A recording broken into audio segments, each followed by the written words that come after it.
10% માણસો અમને ના મળ્યા. કાલે પસ્તી દેવાઈ ગઈ. સાચી વાત, બરાબર. હા, મૂકી દઉં. અમે એટલે જ મેં તમે વિડીયો ઉતાર. હવે ખાલી ઓલું ખાલી કરો.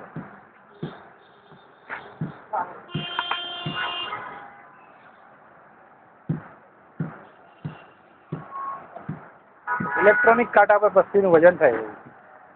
ઇલેક્ટ્રોનિક કાંટા ઉપર પસ્તીની પરોપકારની સાથે આપણે બધું જોવાનું છે. અસમના યુવાનો પસ્તી ભેગ કરી ગાડીમાંથી કાઢી અને ઉતારી રહ્યા છે. ઇલેક્ટ્રોનિક કાંટા પર જ હંમેશા બેલેન્સ થાય છે.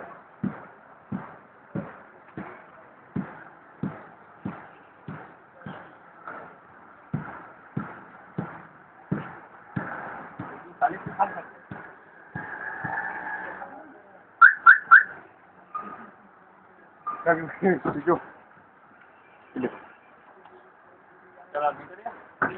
હા મિત્રો બોલો ભાઈ.